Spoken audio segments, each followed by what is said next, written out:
Hello, welcome to Arcserve Unified Data Protection Sizing, Scaling Best Practice Review.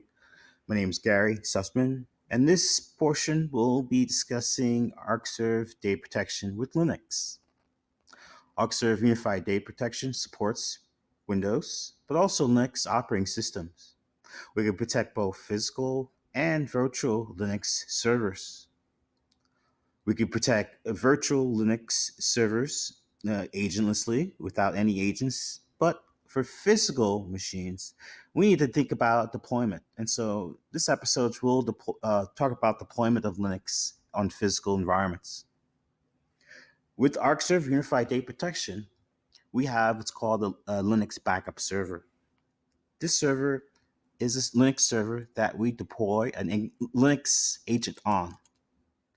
This Linux backup server is then managing all other Linux backups in your environment.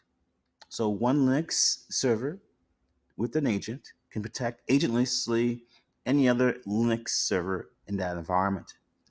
This central Linux server can run backups. We can then perform backups to a specified storage location, whether it be local attached, network attached, to our recovery point server, which then can do our deduplication. So again, the Arcserve Unified Data Protection supports Linux protection via deployment of this Linux backup server. To ensure that we have compatibility, we have compatibility matrix. This outlines what Linux operating systems that we can make, again, the backup server. We have a long list of compatible versions of Linux today. This Linux backup server typically supports 200 nodes or less. You can have more than one server backing up beneath it, centralized department, backups. So segmentation is possible depending on your environment. 64-bit machine is required. This server, again, performs the backups. It should be dedicated, but in small environments, you can protect itself as well. System requirements requires minimum 8 gigs of memory, also 10 gigs of space for this Linux backup server. Once you deploy the Linux backup server, it then can perform and meet all your protection. Again, 200 nodes or less. We deploy a SQLite database.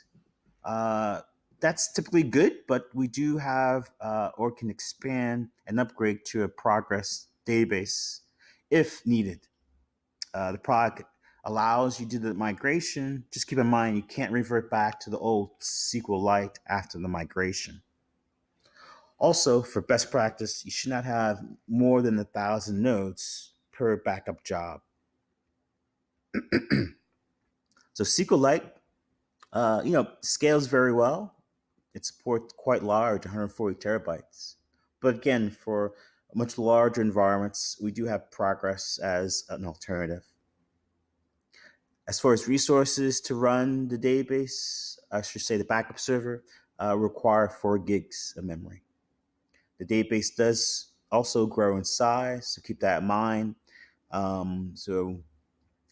Depending on how many nodes, volumes, you may have to consider your resources. So, via the Arcserve console, you can designate the Linux backup server. Simply, you can, from the interface, add that server. Once you authenticate, now that server is in the product and ready for protection. From the console, you can then add your other machines. Once you authenticate your machines, you're now ready for your data protection. You can then create plans, point to the Arcserve RPS, and you're ready to roll.